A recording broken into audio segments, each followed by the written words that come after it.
Start by doing what is necessary, then do the possible, and suddenly you're doing the impossible. These inspiring words were said by Francis of Assisi. 𝗂𝗶𝗿𝗶𝗀, you're watching Curious About Careers, and I'm your host, 𝗙𝗽𝗂𝗏.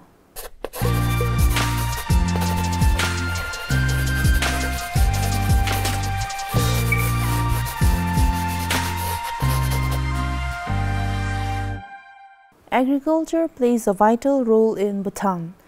It engages around 69% of the population and contributes to around 33% of the gross domestic product. Bhutan is moving towards becoming an organic agriculture country due to its own beliefs in the centrality of interdependence, coexistence, and working with nature. Today, I have the game changer in the farming scenario, whose work has earned the farming profession the due appreciation and recognition it deserves. Thank you for coming on the show, Mr. 𝗙𝗂𝗿𝗀𝗀, popularly known as Farmer 𝗙𝗂𝗏. So please tell us a little bit more about yourself. Thank you, 𝗙𝗪. Thank you for inviting me here for this amazing show you guys are coming out with. My name is 𝗙𝗂𝗿𝗀𝗀. I am from Punakha, in a particular village called 𝗙𝗂𝗵𝗆 towards the north part of the country. I live and work on a small holding family farm with my mother, my sister and brother-in-law back in the village. So you were working in the Ministry of Agriculture before you started farming. So what made you change professions? My life has profoundly changed after working for 4 years in the Ministry of Agriculture. Towards the end of the 4th year, I had a very profound near-death experience, which is caused by an auto car accident, and I was bedridden for around 9 months or so. And within that period of time, I have experienced something that I have not been able to know, which is there within me. And once I was recovered from my accident, I decided that I will change my life and live a life which I believe is more in tune with harmony with nature, or something that is more aligned to my inner journey and inner world that I did not know before that. Well, you went through some difficult times, but like they say, every cloud has a silver lining, because the work that you're doing right now is impacting a lot of people and it's highlighting the importance of farming. So something good came out of that. And then farming, why especially farming? When I was bedridden, I had a lot of introspections on my life. When I had my death experience, I did not know that life was that futile. I grew up thinking that I would serve my country as a civil servant, and particularly that too in the farming sector, because farming happens to be very close to my heart ever since I was growing up in my village. All that I was seeing and knowing my world was through farming. My family were farmers. I grew up in my village and my world was pretty much small. And when I had my accident, and during the time when I was sleeping for around 7-8 months, I came to realize there's a meaning to life. There's a part of life that I'm not aware about. And in that sense, I needed to go and resign from my job, go out there and see what is the meaning of my life, and if there is any purpose to, if I'm reliving again for my, this is my second life now. And it's obvious that I resigned and become a farmer because it's close to my heart. It's something that I studied, and I understand my world through farming, and that's why I left my job to go back home and become a farmer. Thank you. So you started 𝗵𝗵𝗆 Organic Farm. So let me ask you, how did you start this, and why did you opt to go organic? So when I went back around 2011, the concept was to see if I can convert my family farm into something purely organic. And also during those days, my understanding of organic was also very premature. It's more like very technical. And once I was there, I came to realize our farms were sometimes even more better than so-called organic farms elsewhere in the world. Our farms were much more secluded, much more pristine, and they have much more harmony and cultural aspects that are more deeper than so-called organic certified farms. And therefore, it just was at the backdrop, but I was working with basically other farmers trying to understand the culture aspects of it, and all those. Also at the same time, during those time, we have a lot of export-import issues, youth unemployment issues, and rural-urban migration was also rampant that time. And I was, in a way, dragged into all the midst of the situation as a country we were going through. And I could not stay back home for the full time to be a farmer that time. And I had to come back here again to work with youth groups. And for last 10 years or so, I've been a gypsy farmer.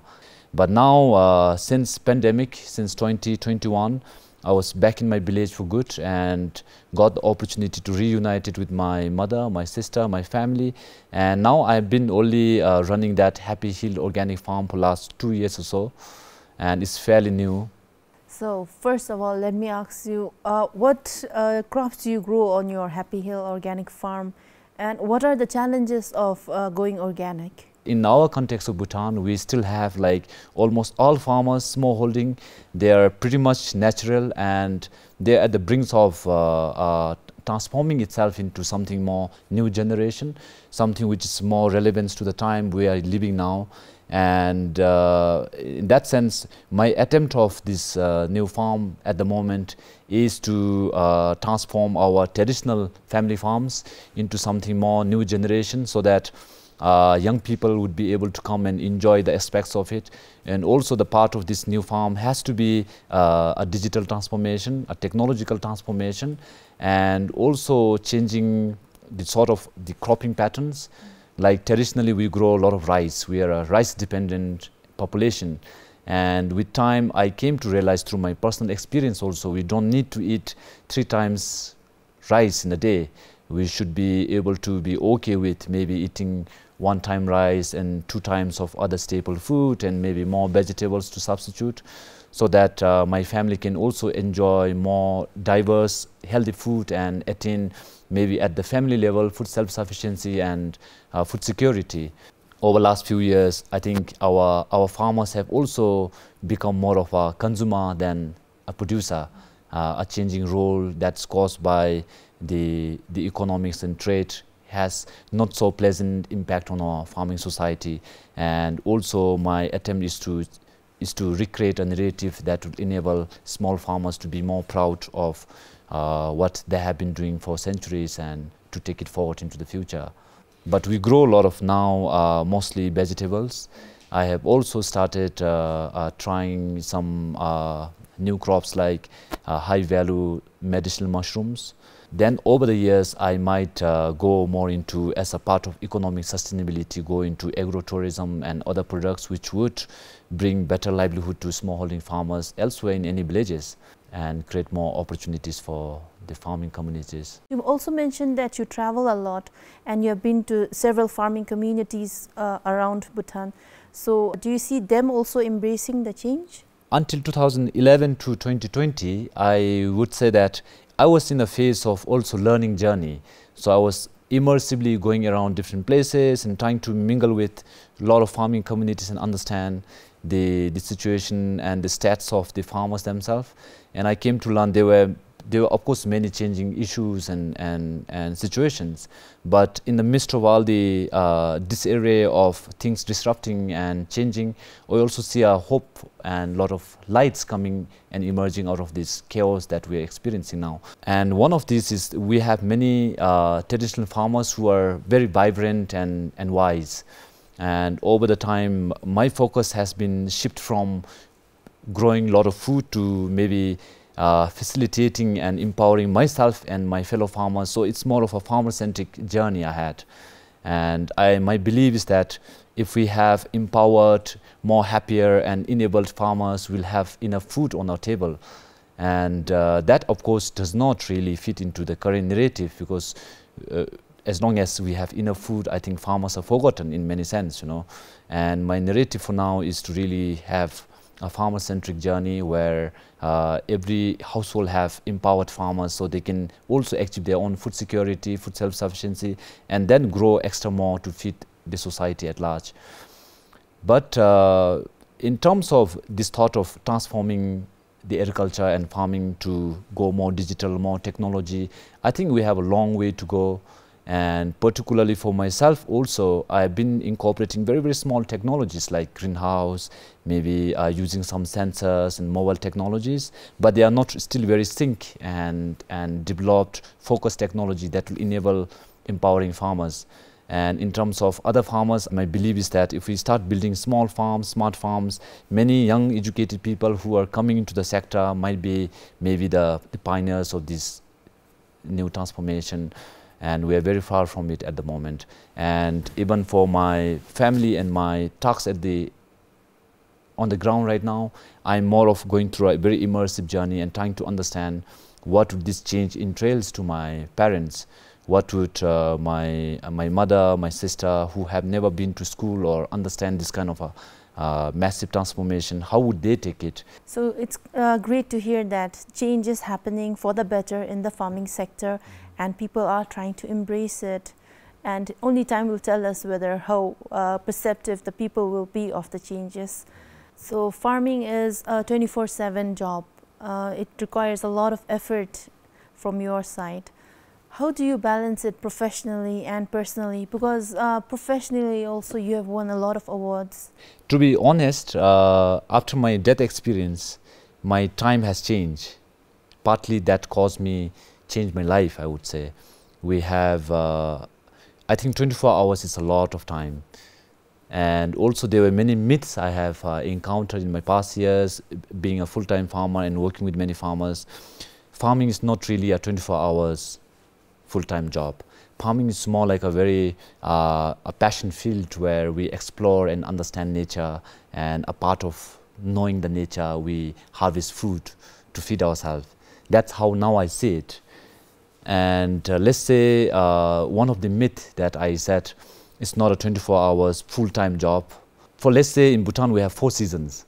In every season there are like 3 to 4 months, and every season begins with maybe intense work. We have to prepare land, we have to sow seeds and do the protection for 2 weeks, and then for next 1 month we just have to wait for the natural elements to happen, like the sun, the rain, the wind, and then the humidity and the temperature change to allow the seeds to grow. So literally we have a lot of time to wait in between.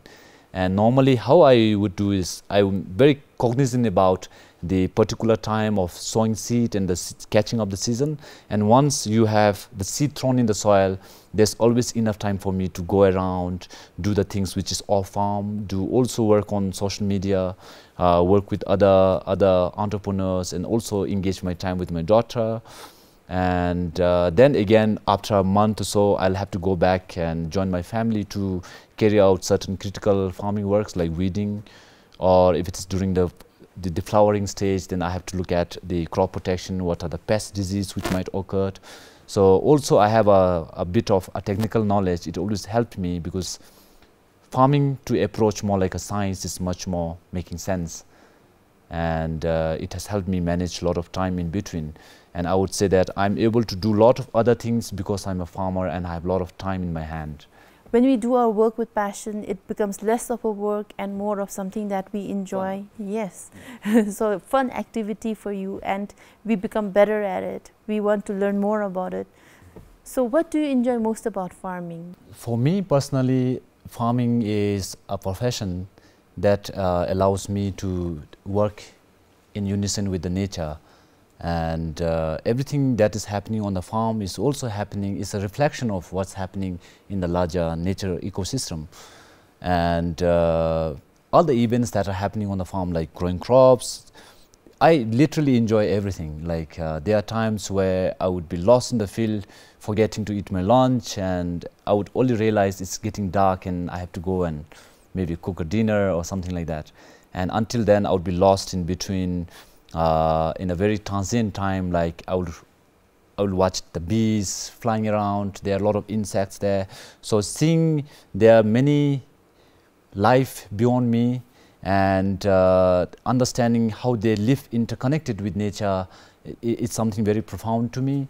It also gives me a sort of a meaning to my life, and it generally gives me a lot of peace and the sense of tranquility.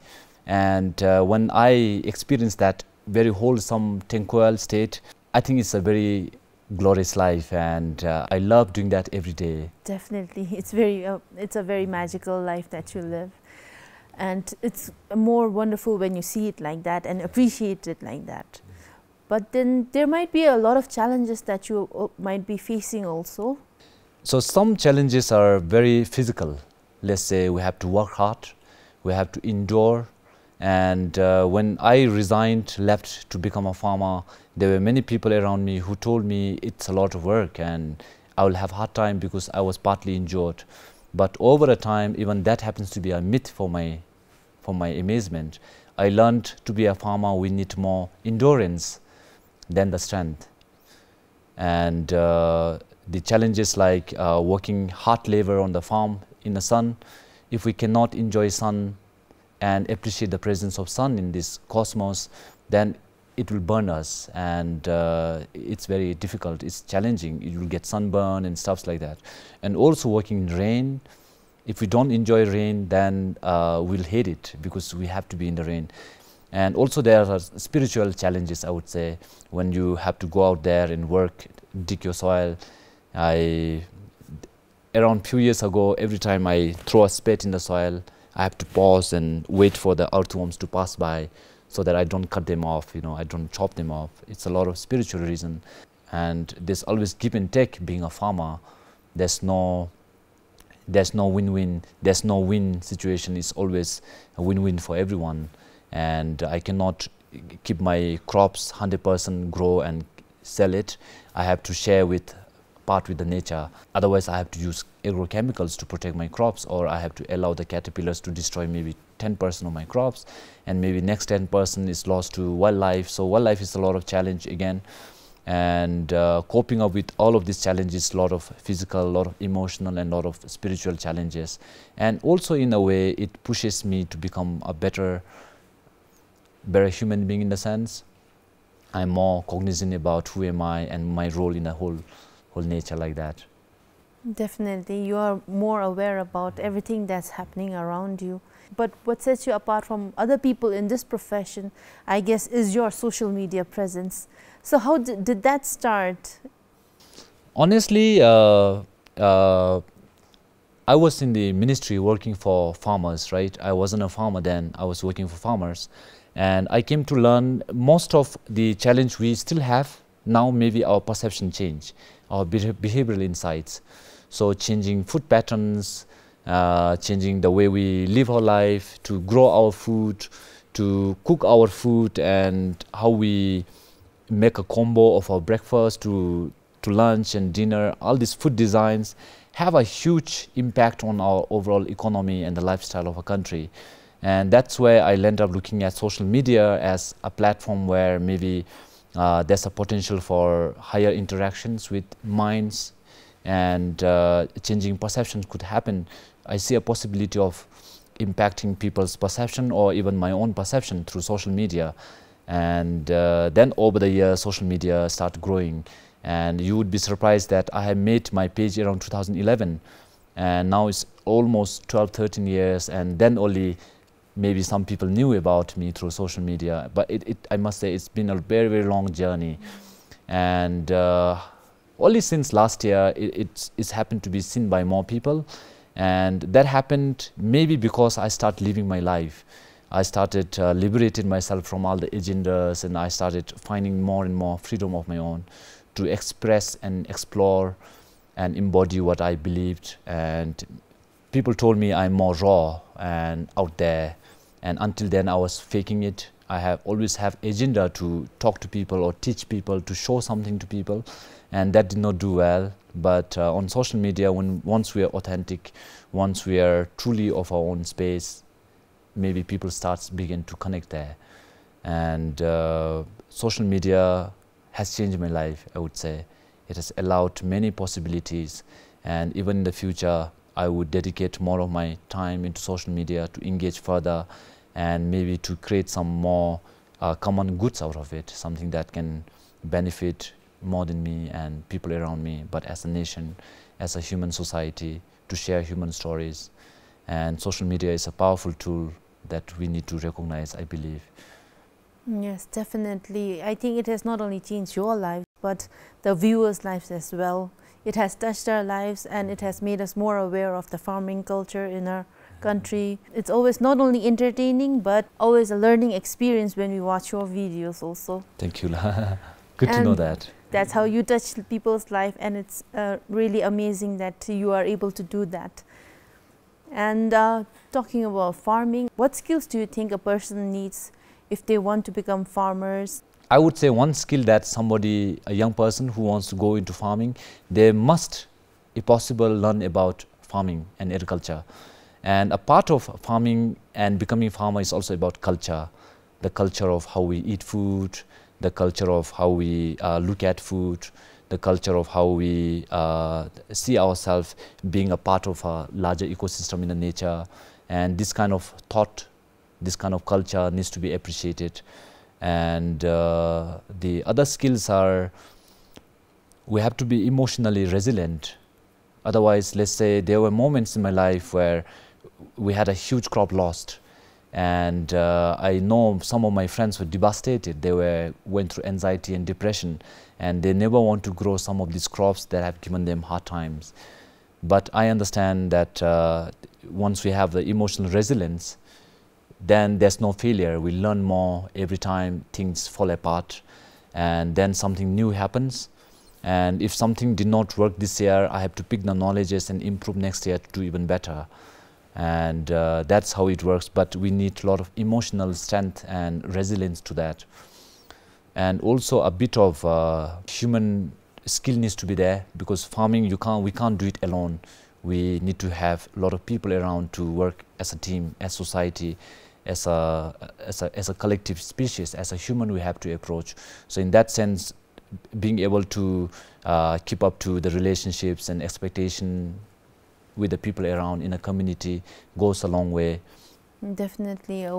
I think it's important to have all those skills that you mentioned, because farming can be very unpredictable, like you said. So coming to the difficult question, how much did you invest initially, and are you able to sustain a decent living out of farming? Yes, Tashi, it's always possible. I learned that agriculture is going to be even the future economy of our society. We said that we are an agrarian nation, we are an agrarian country, and we depend our livelihood on farming, which means that there's a huge market, there's huge potential, and even in terms of economic sustainability, if we can organize our farms to fit into what we need and how we live our life, definitely there is economic sustainability. But if someone is commercial farmer doing a huge scale farming, they would require much more investment. Let's say they have to invest in machineries, they have to invest in irrigation, they have to build up the farm. So it takes quite a decent amount of investment. But in terms of my approach of farming, if somebody goes into the same direction, I would say would need a very, very minimal investment. Then we have to be more innovative. We have to invest in terms of the idea, in terms of changing our energy perceptions, and then innovating a newer products which will not cost more economic, but then it requires more personal attention and branding and stuff like that. And but if you're talking about the general aspects of if farming is profitable, I would say yes, always profitable. And farming also have a very less business cycle. So most businesses, it will take like 2-3 years for a break-even point, but for a potato, for rice, for most of the crops, product that's coming out of the farms, they normally have one season which is like maximum of 4 months. And there are like 4 cash flows that we can encash in a year.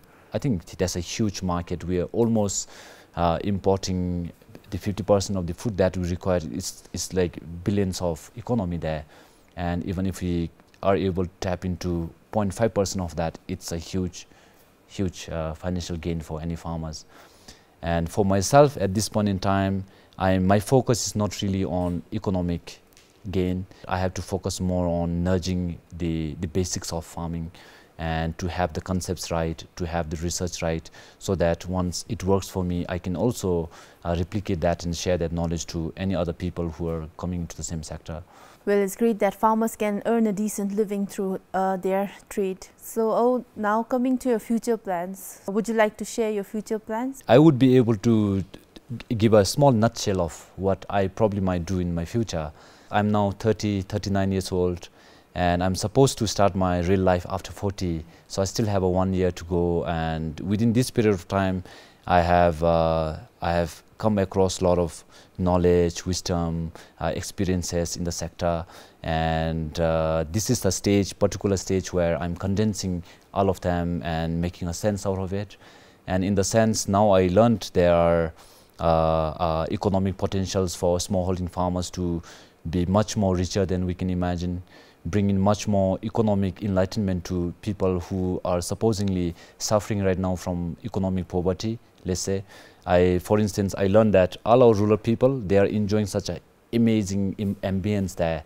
It's like all the households are almost like a resort somewhere that any billionaire would want to come and spend a few days to live a very secluded life with pristine the environment around. With the economic transformation that's happening now, the tourism sector is going through a huge disruption, and I believe it's a very creative disruption. Therefore, I also want to bring a part of this disruption transformation into the agriculture sector, my sector, so that there will be more synergy and going forward, more opportunities for farmers. So starting agro-tourism is one of the exciting projects I have lined up. And again, to share a small bit of it, let's say I've been studying what are the aspects which is already there, and can we capitalize on going forward, making it more innovative. And I learned our tree houses, 𝗙𝗵𝗆𝗆. We have tree houses that is built around everywhere in the farm to gut wild boars, bears coming to our farm, to crop protection at night. So almost every farmer is sleeping in the field in these tree houses. And I'm thinking that maybe we can convert the rudimentary tree houses into something more exclusive living for tourists. And also the city dwellers like you all can also come to the rural area and spend a night there to see and experience how farmers are living. I also believe that we have to save and salvage a lot of the food we produce on the farm. It's almost like 50% of the crops we grow goes into waste. It never reaches the market. So my part of my plan is to have also a small family food processing unit where it tells the story of my family and the food itself, and then have a branding there so that we can save almost all the food we grow into processed value-added food. Then it can also stay longer and travel longer distances. The other thing is to honestly say, if we are not able to do some innovative intervention now, we might lose a huge chunk of our farmers. Then we might become more and more food dependent, like import dependent over the time again, with this current change happening. Therefore, I believe I was trying a lot of concepts in my family. For instance, beginning of this year, I launched something called the farmer's basic income. It's like a universal basic income. But for farmers, for instance, my family member, I learned in last years, my brother-in-law and sister has to go maybe 30% of their time off farm to work somewhere on the roadside or in some construction site to earn cash incomes, so that they can buy things from the market or send their kids to school.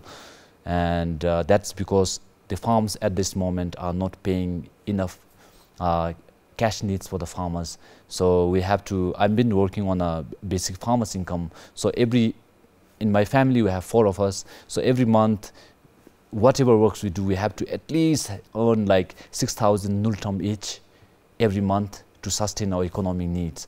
And then over the years, as we start having cash incomes from the agro-tourism, from food processing, then we need to build a family fund, which can then use to pay farmers every month during the lean season, and that may be able to keep the farmers spend their time on the farm more happier, more relaxed.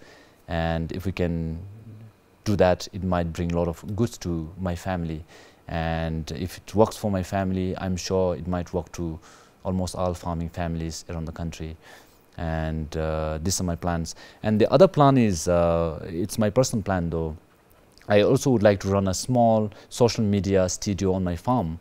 so that I've been experiencing a lot of people coming to experience my farm life. They're coming to meet me, my family, experience life, and then I want to maybe tell stories of different people coming there, and also my fellow farmers whose stories are amazing. And every farmer to me is like a novel or a book. They have so much highs and lows of life. They have so much wisdom venerated from times immortal, and this are going to go away. So if I have this social media studio like this one, then we can talk and capture some of these special moments of human stories. So these are my immediate future plans. That's amazing. Oh, you have so many plans, and you're an optimistic who sees opportunity everywhere. So it's great to know that you're keeping yourself engaged and, you know, trying to do so many things. And that is one of the reasons why I think you would be one of the best people to give advice to the youth, especially to young people who might be thinking about joining the farming industry. I might begin with a ground zero and would say, if you really don't know what to do, and if you have no skills yet, think about joining Desungs, because they have amazing lineup, capacity building programs to motivation programs to many opportunities opening up through that new young people's movement. And once you're exposed there, I'm sure they would be able to go through a small degree of self-discovery, and they would be able to figure out if they are really passionate about farming. So the questions have to change. They have to look at changing questions to find a different answer if the same answer doesn't make them happy or doesn't make them any sense to them. The other suggestions, I would say, if somebody wants to become a farmer, they should start observing their food habits. Eating food is a part of farming, and if there is any food that we are consuming which is not grown by ourselves, we have to eliminate them. And maybe if we can change the way we eat food, about 50% of our self-sufficiency can be achieved. Also, they can enjoy better health, and they will appreciate vegetables, the food they eat, and then when they go back to the village, they would see themselves more and more aligned and fine-tuned to the environment around. But if, contrary to that, if somebody approach and become farmer thinking that I want to grow potato and make millions of nultum to buy my Prado, I would suggest they have to rethink. They have to rethink. There's money down the line, but not in the beginning. There's a lot of other goods and values which is coming out of farming rather than just money alone. So we have to think in terms of farming more like a lifestyle and an opportunity to change our life and be a better human being, enjoy a better quality of life. And if somebody is seeking freedom in life, I think farming is a better profession, I would say. But mostly to young people, wherever you are, whatever you do, I think we have to be kind to ourselves, and then we can begin to see that kindness flowing through us to other people. And whatever we do, even if it's doing farming, it will be more and more a place of profound shift and transformation. That's how I see it. Definitely. I think farming has had a very deep impact on you, and you seem very happy in general, and you spread that happiness to others. So I would like to thank you for coming on the show, and I hope that others will be inspired by you to live their life to the fullest. And to all the viewers who want to know more about farming, you can contact Farmer 𝗙𝗂𝗿𝗶 on Facebook. Thank you for watching.